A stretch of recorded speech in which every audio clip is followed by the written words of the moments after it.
সালামু আলাইকুম প্রিয় শিক্ষার্থীরা, আশা করি তোমরা ভালো আছো। আলহামদুলিল্লাহ, তোমাদের দোয়ায় আমিও ভালো আছি। আমরা গত এপিসোডে সরল দৈর্ঘ্য ব্যবহার করে পাহাড়ের উচ্চতা নির্ণয়, কোণের গভীরতা নির্ণয়, যে কোনো স্থানে অভিকর্ষ ত্বরণ নির্ণয় এবং সময় পরিমাপ নিয়ে আলোচনা করছিলাম। আজকে আমরা শুরু করব সরল দোলকে দ্রুত বা ধীরে চলা নিয়ে। দেখো, সরল দোলকের পর্যায়কাল যদি বেড়ে যায়, একটি পূর্ণ দোলন সম্পন্ন করতে পূর্বের অপেক্ষা বেশি সময় লাগে। সেক্ষেত্রে সরল দোলক কি করবে? ধীরে চলবে। ফলে দেখা যাবে যে পূর্বের চেয়ে দোলন কম সম্পন্ন হবে। পূর্বের চেয়ে যত সংখ্যক দোলন কম সম্পন্ন হবে, সেই দোলনের সময়কে আমরা বলবো হারানো সময়। আবার সরল দোলকের পর্যায়কাল যদি কমে যায়, সেক্ষেত্রে পূর্ণ দোলন সম্পন্ন করতে পূর্বের চেয়ে কম সময় লাগবে। ফলে দোলকের দোলন সংখ্যা বেড়ে যাবে। পূর্বের চেয়ে দোলন সংখ্যা যেহেতু বেড়ে যায়, পূর্বের চেয়ে যত সংখ্যক দোলন বেড়ে যায়, তার সময়কে আমরা বলবো প্রকৃত সময়কে আমরা বলবো প্রাপ্ত সময়। দেখো, আমরা বাড়িতে এরকম কিছু ঘড়ি পাই, পেন্ডুলামের মতো একটা পেন্ডুলাম ঝুলানো অবস্থা থাকে। এই যে সরল দোলক, বাড়িতে যে দোলক ঘড়ি আছে, সেই দোলক ঘড়িকে সেকেন্ড দোলকের সাহায্যে তুলনা করা যায় বা বলা যায় সেগুলিকে সেকেন্ড দোলক। সেকেন্ড দোলক কাকে বলে আমাদের জানতে হবে। সেকেন্ড দোলক হচ্ছে যে দোলকের দোলনকাল 2 সেকেন্ড, অর্থাৎ একটি পূর্ণ দোলন সম্পন্ন করতে কয় সেকেন্ড দরকার হবে? 2 সেকেন্ড দরকার হবে। তার মানে হচ্ছে যে দোলকটি 1 সেকেন্ডে বামে এবং বাকি 1 সেকেন্ডে ডানে, এভাবে ডানে বামে কি করে?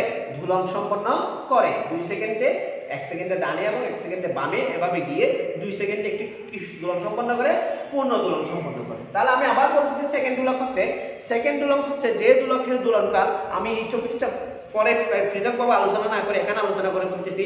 সেকেন্ড দোলক হচ্ছে যে দোলকের দোলনকাল 2 সেকেন্ড, অর্থাৎ একটি পূর্ণ দোলন সম্পন্ন করতে যে দোলকের 2 সেকেন্ড সময় লাগে, সেই দোলককে আমরা বলবো সেকেন্ড দোলক। দেখো, একটি পূর্ণ দোলন সম্পন্ন করতে 2 সেকেন্ড লাগে, তার মানে 1 সেকেন্ডে অর্ধ দোলন সম্পন্ন করে। আমরা জানি 1 দিন সমান 1 ডে ইকুয়াল 86,400 সেকেন্ড। 86, অর্থাৎ একদিনে 86,400 সেকেন্ড। একদিনে কত সেকেন্ড?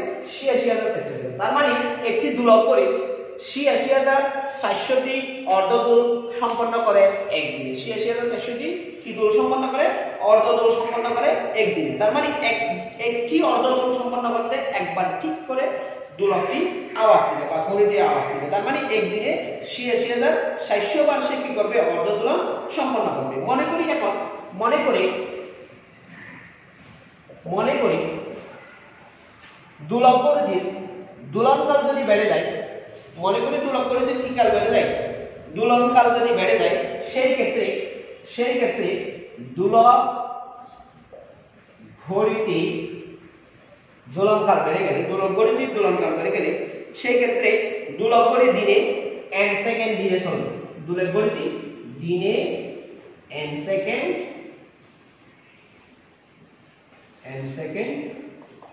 ধীরে চলবে। ধীরে কত সেকেন্ড ধীরে চলবে? n সেকেন্ড ধীরে চলবে। যদি দিনে n সেকেন্ড ধীরে চলে, তাহলে টোটাল দোলনের সংখ্যা হবে দোলকটি। দেখো, তাহলে পূর্বের 86,400টি অর্ধদোলন সম্পন্ন করতে যে সময় নিবে, সেই সময়ে সে 86,400 বিয়োগ n, ঠিক 86,400 বিয়োগ n ঠিক অর্ধদোলন সম্পন্ন করবে। আগে 86,400টি অর্ধদোলন সম্পন্ন করার সময়ে, তার মানে এতটি 86,400 মাইনাস nটি অর্ধদোল দেয় কত সেকেন্ডে? 86,400 সেকেন্ডে। তাহলে একটি অর্ধদোল দেবে 86,400 বাই 86,400 মাইনাস n সেকেন্ডে। দেখো, সুতরাং দুইটি সেকেন্ড দোলনকাল কত বলছিলাম? 2 সেকেন্ড। সেকেন্ড দোলকের দোলনকাল কত বলছিলাম? 2 সেকেন্ড। তার মানে একটি পূর্ণ দোলন সম্পন্ন করতে কয় সেকেন্ড লাগে? 2 সেকেন্ড লাগে। তার মানে দুইটি অর্ধদোল দেয়, এন্ডে দেখো 86400 by 86400 minus n into 2 second. অর্থাৎ দুইটি অর্ধদোলন সম্পন্ন করার জন্য, অর্থাৎ একটি সেকেন্ডের দোলনকাল সম্পন্ন করার জন্য তার সময় লাগবে 86400 ভাগ 86400 মাইনাস n ইনটু 2। দেখো যদি সেকেন্ডের দোলনকাল t সমান 2 সেকেন্ড হয় এবং 86400 কে t সমান স্মল t সমান 86400 কল্পনা করি, স্মল t সমান 86400 এবং সেকেন্ডের দোলনকাল ক্যাপিটাল t সমান 2 সেকেন্ড লিখি, তাহলে এই জিনিসটাকে লিখতে পারি। দেখো এই যে এই টার্মটাকে আমরা লিখতে পারি কি লিখতে পারি, দিনে n সেকেন্ড ধীরে চললে, দিনে কত সেকেন্ড ধীরে চললে n সেকেন্ড ধীরে চললে সেকেন্ডগুলোকে দিনে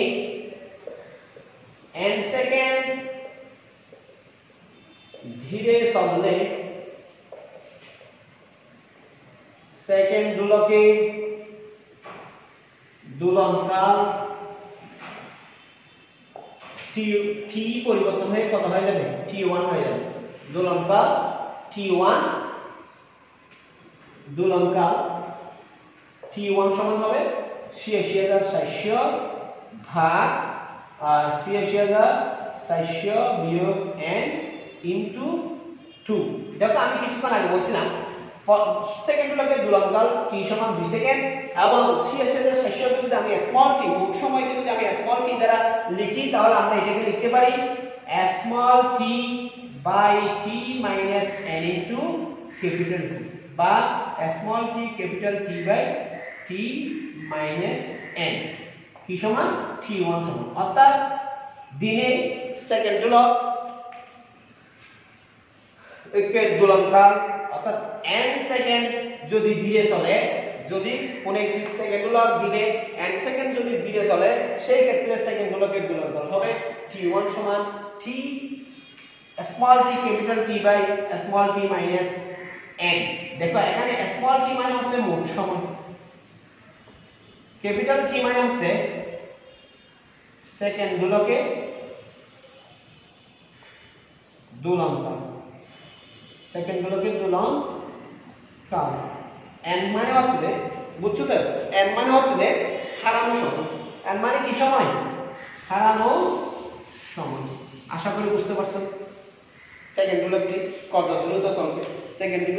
সেকেন্ডগুলোকে তখন n সংখ্যক সময় যদি হারিয়ে যায় দিলে, তাহলে সেই ক্ষেত্রে সেকেন্ডগুলোকে দোলনকাল t1 সমান হবে small t capital T by t minus n, t minus কত n। দেখো এখন যদি দোলকটি দিনে n সেকেন্ড দ্রুত চলে, দিনে n সেকেন্ড কি চলে, দ্রুত চলে, অর্থাৎ আগে n সেকেন্ড ধীরে চলছিল, এখন যদি দিনে n সেকেন্ড দ্রুত চলে, তাহলে পূর্বে 86400 টি অর্ধদোলন সম্পন্ন করতে যে সময় নেয়, সেই সময়ে 86400 যোগ n সংখ্যক দোলন সম্পন্ন করবে। 86400 যোগ কয় সংখ্যক অর্ধদোলন সম্পন্ন করবে, 86400 যোগ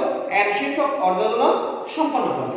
অর্থাৎ আমরা লিখতে পারি 86400 যোগ nt অর্ধ দোল দেয় 86400 সেকেন্ড। একটি অর্ধদোল দেয় 86400 যোগ n সেকেন্ড। তাহলে দুইটি অর্ধদোল দিলে, দুইটি মানে কি সেকেন্ডগুলোকে দোলনকাল 2 সেকেন্ড, তাহলে আমরা লিখতে পারি 86400 যোগ 86400 যোগ n ইনটু 2। তাহলে যদি এই ক্ষেত্রে পর্যায়কাল t2 হয়, এই ক্ষেত্রে যদি আমরা পর্যায়কাল অর্থাৎ দিনে n সেকেন্ড দ্রুত চললে, দিনে n সেকেন্ড দ্রুত চললে, সেই ক্ষেত্রে যদি দোলনকাল n সেকেন্ড দ্রুত চললে দোলনকাল t2 হলে আমরা t2 সমান লিখতে পারি 86400 বা ৮৬,৭০০ যোগ n ইনটু 2। দেখো আমি কিছুক্ষণ আগে লিখছিলাম t সমান 2 সেকেন্ড, স্মল t সমান ৮৬,৭০০। তাহলে আমরা এটাকে লিখতে পারি small t capital T by small t plus n। অর্থাৎ যদি সেকেন্ডগুলো দিনে n সেকেন্ড দ্রুত চলে সেই ক্ষেত্রে সেকেন্ডগুলোর পর্যায়কাল t2 সমান হবে small t capital T small t plus n। এখানে স্মল t হচ্ছে মোট সময়, ক্যাপিটাল T হচ্ছে সেকেন্ডগুলোর পর্যায়কাল এবং n হচ্ছে প্রাপ্ত সময়। n হচ্ছে কি সময়? প্রাপ্ত সময়। দেখো প্রিয় শিক্ষার্থীরা, সরল দোলক কিভাবে দ্রুত চলে এবং সরল দোলক ধীরে চললে সেই ক্ষেত্রে প্রাপ্ত সময় এবং হারানো সময় কিভাবে বের করা যায় সেটা আমরা দেখলাম। এখন আমরা পাহাড়ের উপর দোলকের হারানো সময়ের সাহায্যে পাহাড়ের উচ্চতা কিভাবে নির্ণয় করব সেটা একটু দেখব। পাহাড়ের উপর দোলকের হারানো সময়ের সাহায্যে কিভাবে পাহাড়ের উচ্চতা নির্ণয় করা যায় সেটা একটু দেখব। দেখো একদম ইজি জিনিস। পাহাড়ের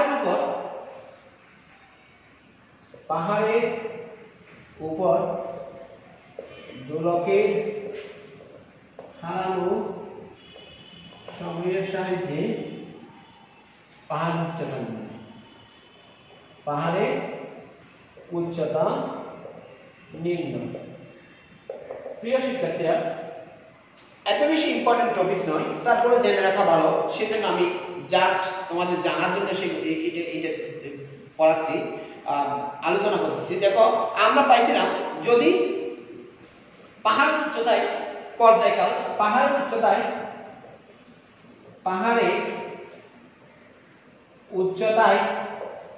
পর্যায়কাল t' এবং পৃথিবী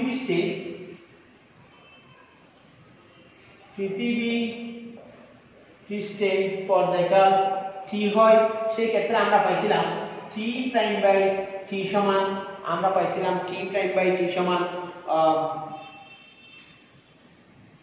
h, এখানে লিখি h উচ্চতা বিশিষ্ট পাহাড়ের উচ্চতায় পর্যায়কাল যদি t' এবং পৃথিবী পৃষ্ঠে পর্যায়কাল যদি t হয়, সেই ক্ষেত্রে পাহাড়ের উচ্চতায় h সমান আমরা পাইছিলাম t' t minus 1 into r, t' t minus 1 into r, এটা আমরা পাইছিলাম। দেখো সরল দোলক n সেকেন্ড ধীরে চলে, যদি হারানো সময় বলছে না, পাহাড়ের উপর দোলকের হারানো সময়ের সাহায্যে পাহাড়ের উচ্চতা নির্ণয়। হারানো সময় মানে কি? ধীরে চলতেছে। সরল দোলক কিভাবে চলতেছে? ধীরে চলতেছে। সরল দোলক যদি n সেকেন্ড ধীরে চলে সেই ক্ষেত্রে সরল দোলক n সেকেন্ড ধীরে চললে দেখো সরল দোলক যদি n সেকেন্ড ধীরে চলে এবং মোট সময় সমান স্মল t হলে, স্মল t হলে, তাহলে পাহাড়ের উচ্চতায় পর্যায়কাল t' সমান আমরা লিখতে পারি, পাহাড়ের উচ্চতায় h উচ্চতায় পর্যায়কাল t' সমান আমরা লিখতে পারি small t capital T small t minus n, small t capital T by small t minus 1। এখন এটাকে যদি আমি 1 নম্বর সমীকরণ দিই, এটাকে যদি 2 নম্বর সমীকরণ দিই, 1 নম্বর এবং 2 নম্বর সমীকরণ থেকে আমরা লিখতে পারি, কাইন্ডলি একটু দেখো, 1 নম্বর সমীকরণ এবং 2 নম্বর সমীকরণ থেকে আমরা লিখতে পারি h ইকুয়াল t' এর মান হচ্ছে small t capital T by small t minus n, নিচে হবে কত? Capital T into minus 1 into r। দেখো আমি ক্যালকুলেশন করব, তাহলে small t capital T by small t minus n into 1 by t minus 1 into r, calculation করলে এরকম হবে t চলে যাবে t by small t minus n minus 1 into r। যদি লসাগু নিই তাহলে t মাইনাস n t, দেখো এখানে মাইনাস থেকে গুণ করতে হবে minus t plus n into r সমান n by t minus n into r এই সমান n by t minus n into r। এই যে এখানে n এর মান অর্থাৎ কত সেকেন্ড দিলে চলতেছে n এর মান, মোট সময় এবং পৃথিবীর ব্যাসার্ধ যদি আমরা পাই, তাহলে এই সমীকরণের সাহায্যে আমরা কি করতে পারি? পাহাড়ের উচ্চতা নির্ণয় করতে পারি। তাহলে আমরা দেখলাম সরল দোলকের হারানো সময়ের সাহায্যে পাহাড়ের উচ্চতা কিভাবে নির্ণয় করা যায় সেটা আমরা দেখতে পেলাম। দেখো, আমরা খনির অভ্যন্তরে সরল দোলকের হারানো সময়ের সাহায্যে খনির গভীরতা কিভাবে নির্ণয় করব, অর্থাৎ খনির অভ্যন্তরে কোনো সরল দোলককে নিয়ে গেলে সেই ক্ষেত্রে যদি হারানো সময় সরল দোলকের দোলনকাল বেড়ে যায়, সেই ক্ষেত্রে খনির গভীরতা কিভাবে নির্ণয় করব দেখব। দেখো, আমরা h গভীরতা বিশিষ্ট অর্থাৎ খনির গভীরতা যদি h হয় এবং h গভীরতায় পর্যায়কাল যদি t প্রাইম হয়, h গভীরতায় পর্যায়কাল যদি t প্রাইম হয়, পৃথিবী পৃষ্ঠে পর্যায়কাল যদি t হয় এবং পৃথিবীর ব্যাসার্ধ যদি r হয়, সেই ক্ষেত্রে আমরা h সমান খনির গভীরতা হারানো সময়ের মাধ্যমে খনির গভীরতা নির্ণয় এখানে লিখতে পারি h গভীরতায় হারানো সময়ের মাধ্যমে খনির গভীরতা নির্ণয়। দেখো, আমরা ওই যে বলছিলাম h গভীরতায় পর্যায়কাল t প্রাইম এবং পৃথিবী পৃষ্ঠে পর্যায়কাল t, পৃথিবীর ব্যাসার্ধ r হলে খনির গভীরতা h সমান আমরা লিখতে পারি 1 minus t square by t prime square into r। 1 minus t square by t prime square into r। এখন যদি সরল দোলকের দোলনকাল, দেখো সরল দোলককে যদি ধীরে কোণের গভীরে নিয়ে যাওয়া হয়, অর্থাৎ h গভীরতায় নিয়ে যাওয়া হয়, তখন সরল দোলকটি যদি n সেকেন্ড ধীরে চলে, সরল দোলকটি যদি কি সেকেন্ড ধীরে চলে? n সেকেন্ড ধীরে চলে এবং মোট সময় যদি t হয়, খনির গভীরতায় সরল দোলক n সেকেন্ড ধীরে চললে এবং মোট সময় t হলে আমরা লিখতে পারি t প্রাইম সমান,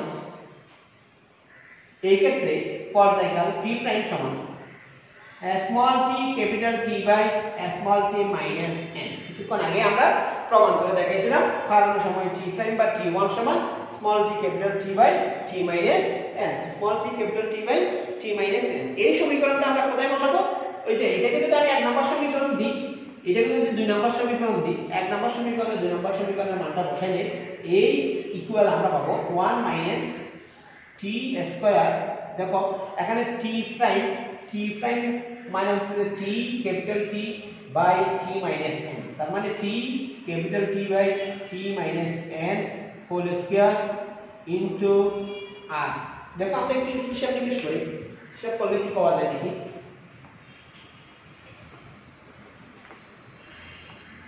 বা h ইকুয়াল 1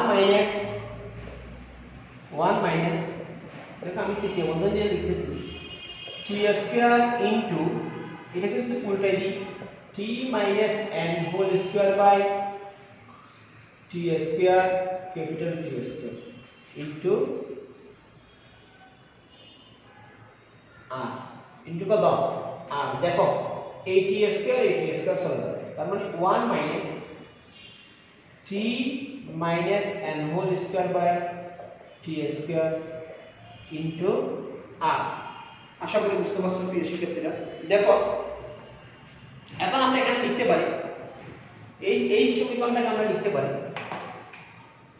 1 মাইনাস, দেখো এটাকে আমি এভাবে লিখতে পারি t minus n by t whole square into r সমান 1 মাইনাস, দেখো এটাকে সিস্টেম করে লিখলে t minus n by t সমান হচ্ছে t by t minus n by t, মানে হলো 1 মাইনাস n বাই t, তাহলে 1 minus n by t whole square into r into কত? r। দেখো এটাকে যদি আমরা কি বিস্তৃত করি, এটাকে যদি আমরা কি করি বিস্তৃত করি, তাহলে অর্থাৎ 1 minus n by t whole square কে 1 minus n by t whole square কে যদি আমরা কি করি দ্বিপদী বিস্তৃতির সাহায্যে সমাধান করি 1 minus n by t square সমান আমরা পাবো। দেখো এটা সমান ছিল, এটা সমান কি ছিল h। দেখো 1 minus n by t 1 minus n by t whole square কে যদি আমরা বিস্তৃতি করি 1 minus n by t whole square কে যদি আমরা কি করি বিস্তৃতি করি দ্বিপদী বিস্তৃতি করি, তাহলে আমরা পাবো 1 plus 2 into n by t plus ইত্যাদি ইত্যাদি ইত্যাদি। বুঝে গেছে? বা 1 plus n 2 into n by t plus t square by n square, এভাবে আমরা কি করতে থাকবো পেতে থাকবো। বা আমরা এটাকে আরেকটা কাজ করি, আমরা বিস্তৃতিতে যাব না, দ্বিপদী বিস্তৃতিতে না গিয়ে আমরা a plus a minus b whole স্কয়ারের সূত্র প্রয়োগ করি।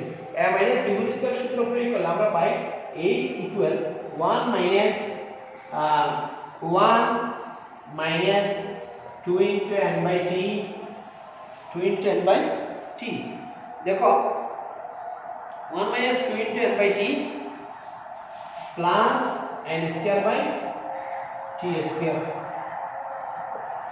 into r বা h equal 1 minus 1 minus n plus 2 n by t minus n square by t square into 1 চলে যাবে, বাকি থাকবে h ইকুয়াল, দেখো কি বাকি থাকে 2n by t 2n by t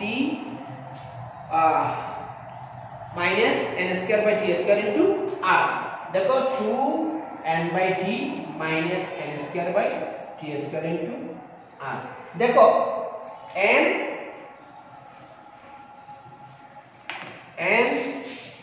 mass less than t, n mass less than কি t, যেহেতু n mass less than t সেহেতু n square by t square কে আমরা কি দিতে পারি বর্জন করতে পারি, n square by t square কে আমরা বর্জন করতে পারি। n square by t square কে যদি আমরা বর্জন করি তাহলে আমরা h সমান পাবো 2n by t into r, 2n by t into r বা h equal 2nr by t।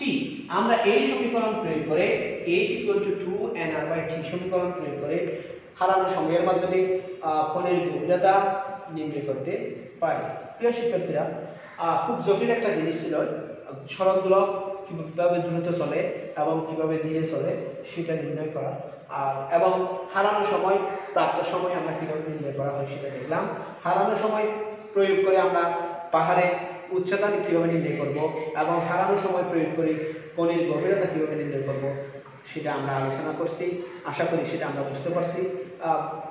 আমরা আগামীতে আর নতুন একটা এপিসোড নিয়ে বা নতুন কোনো টপিকস নিয়ে তোমাদের সামনে নতুন আলোচনা করতে আসবো। আজকে এই পর্যন্ত।